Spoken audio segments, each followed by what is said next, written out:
Hello indie game fans! Just a tiny week of new indie game releases since it is coming to that time of the year where I think American Thanksgiving has something to do with this, but regardless, we still have some indie games worth picking up in this smaller than usual edition of indie gaming this week.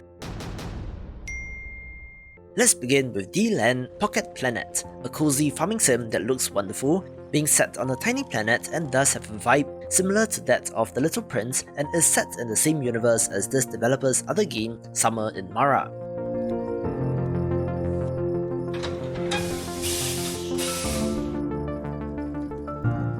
It is a farming game through and through, where you can grow crops, trees, plants, flowers and more, with the expected seasonal changes, a day-night cycle and even more exotic weather effects like meteor showers.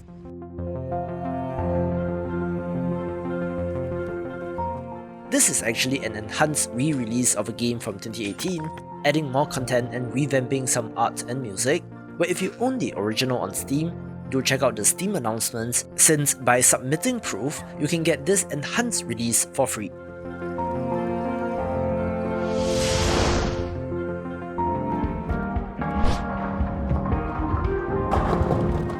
Another cozy game of the week is the pixel art entry Date Night Bowling, where you choose one of 10 playable characters and try your best to hit it off with your date at the bowling alley, simply looking wonderful.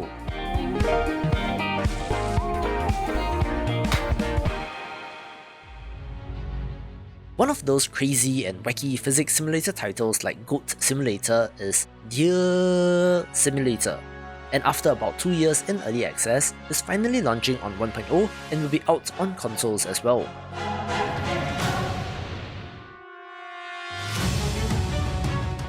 If you thought that Goat Simulator was wacky, you have not seen this game yet, since the deer's neck is able to stretch and elongate. To be used like a grappling hook, you can form a Megazord-like monstrosity from various animals, and the deer can even wield guns, looking to be another ridiculously funny game worth a play. Hello, this is Eastwood, Thomas Eastwood. If you're hearing this, welcome to the beta test of Andy's Apple Farm. As a beta tester, your goal is to find bugs and glitches and report them to me. I am fully aware the game is not finished. However, I will update the game as time goes on. Thank you, beta tester.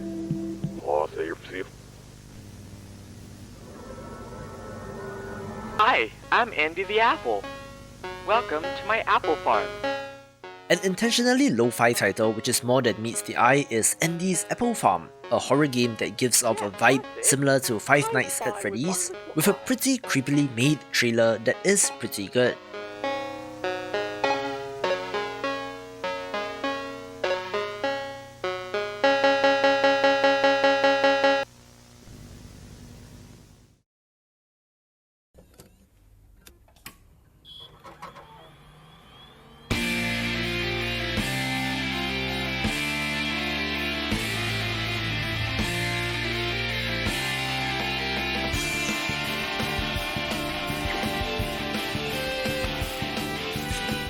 FORZA POLPO is a first-person shooter where you control a tiny octopus robot having to adventure through Japan in the 90s to save it from an evil villain.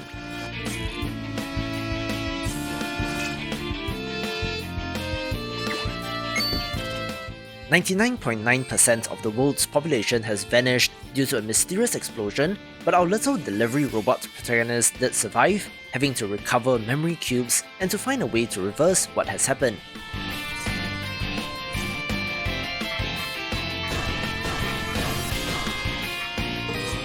This is inspired by games like Jumping Flash and Pilot Wings, really nailing it from what I have seen, where the first-person action looks good.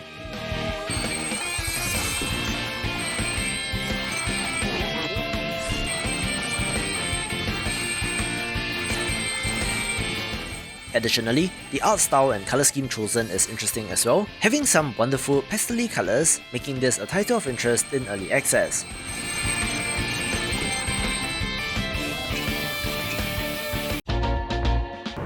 The year is 50 BC. Gaul is entirely occupied by the Romans.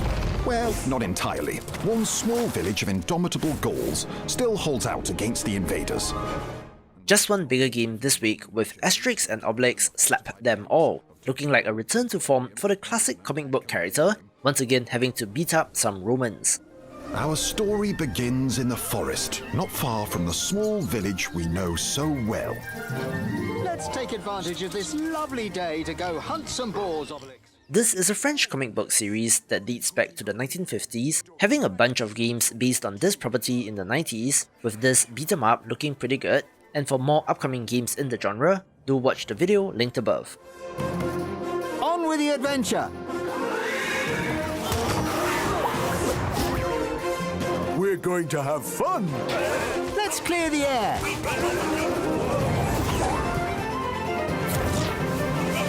There's more where that came from. Onwards! Let's get going! Coming in hot!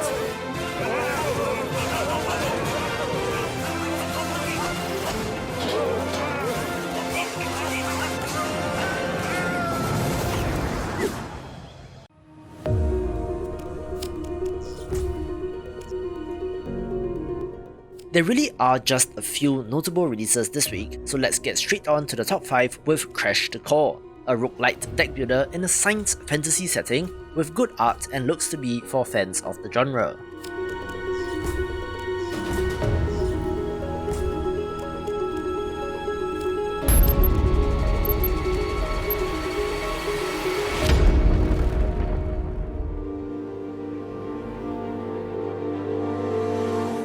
This next title brings me back since I covered the early demo of the colony sim King Under the Mountain way back when at the start of this channel, so it must have been something like 2017 or 2018, and after many years, this releases in early access this week.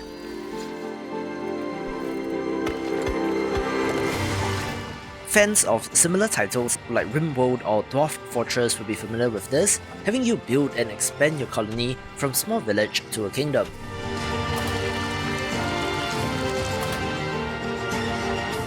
I remember the land clearing aspect of this game being quite interesting, since you simply need to designate an area to be cleared and the villagers will go to work, with full simulation of the in-game world from time of day, weather, seasons and more.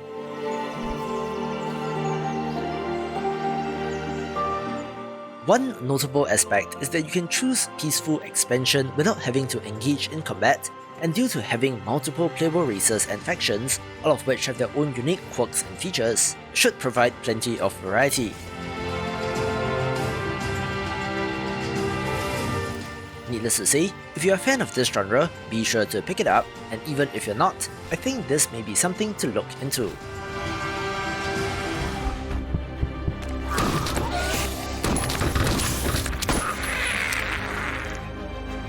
Me being me, of course, Tunnel of Doom makes the list, a pixel art action roguelite with puzzle and tower defense elements.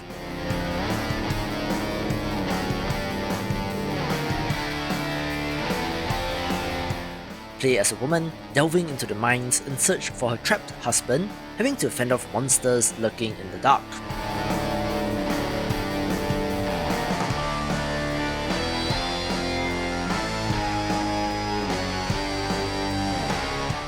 You can build towers and traps in the rooms before engaging enemies, but I am curious as to how this factors into the overall dungeon layout, whether it would be similar to something like Dungeon of the Endless, or if the developers have something new up their sleeves, but it's a title of interest nonetheless.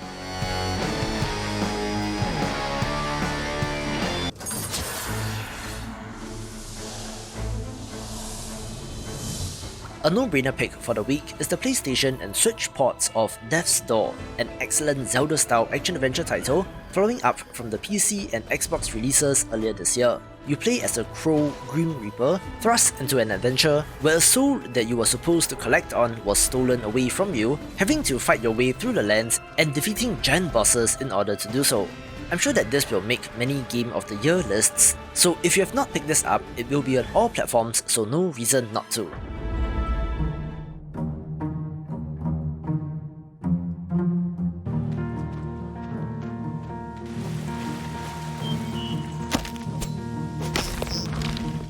One of the most impressive looking titles that picked a good week to release is Lens Island, a crafting, building and farming focused title that does have a combat element as well.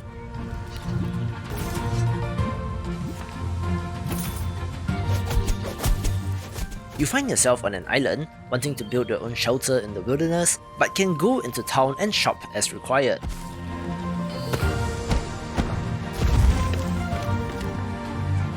The building and customization mechanics look impressive, even allowing you to build multi-level houses, and when you're done with the life sim aspect, you can try your hand at combat by delving into the dungeons beneath the island.